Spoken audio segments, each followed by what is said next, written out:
135వ జయంతిని చాలా వినూత్నంగా ఇవాళ 13వ తారీఖు అర్ధరాత్రి అంటే టెక్నికల్గా 14 ఏప్రిల్ నాడు మరి ఇక్కడ ఎస్సీ ఎస్టీ ఎంప్లాయీస్ ఫోరం అదేవిధంగా కుమార్ అన్న గారి ఆధ్వర్యంలో ఈ సంబరాలు జరగడం చాలా సంతోషం. మరి తెలంగాణ జాగృతి నాయకులు మహిళా నాయకత్వంతో సహా ఇంత పెద్ద ఎత్తున హాజరైనటువంటి అందరికీ కూడా బాబాసాహెబ్ గారి జయంతి సందర్భంగా మనస్ఫూర్తిగా శుభాకాంక్షలు తెలియజేస్తా ఉన్నాను.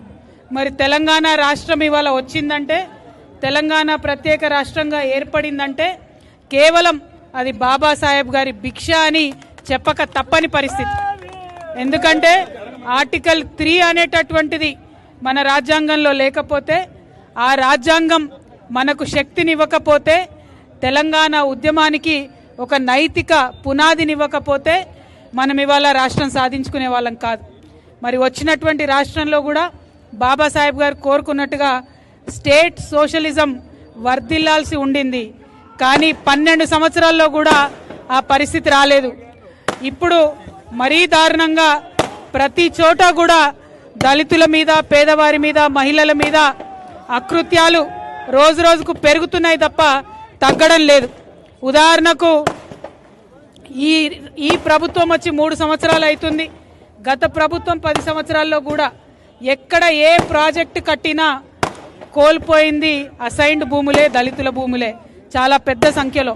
వీటన్నిటిని కూడా సవరించుకుంటూ మరి పేద వర్గాల ప్రజలను కాపాడుకుంటూ ముందుకెళ్లాల్సినటువంటి సందర్భం.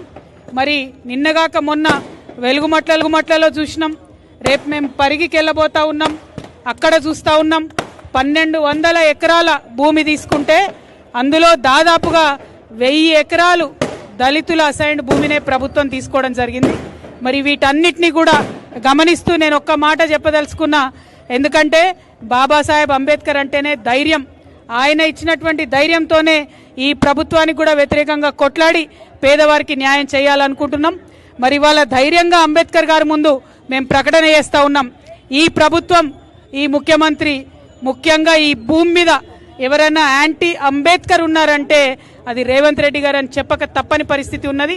మరి 135వ జయంతి సందర్భంగా ఈ ప్రభుత్వానికి బుద్ధి రావాలని చెప్పి పేద ప్రజల పక్షాన వారు నిలబడాలని చెప్పి మనస్ఫూర్తిగా కోరుకుంటూ, వినూత్నంగా ఈ మిడ్ నైట్ అంబేద్కర్ గారు మన మధ్యలోనే ఉన్నట్టుగా, ఎందుకంటే వారు ఎప్పటికైనా మన మధ్యలో ఉంటారు.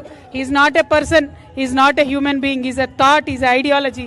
ఎప్పటికీ కూడా ఫర్ ఎవర్ నిలబడిపోయేటటువంటి ఒక ఐడియాలజికల్ థాట్. కాబట్టి వారు నిరంతరం మన మధ్యలో ఉన్నట్టుగానే ఈ బర్త్డే సెలబ్రేషన్స్ చేసి మంచి కాన్సెప్ట్తో ముందుకొచ్చిన కుమార్ అన్న గారిని మరొకసారి మనస్ఫూర్తిగా నేను అభినందిస్తున్నాను. మీ యొక్క ఎంటైర్ బృందానికి కూడా నేను ధన్యవాదాలు తెలియజేస్తా ఉన్నాను.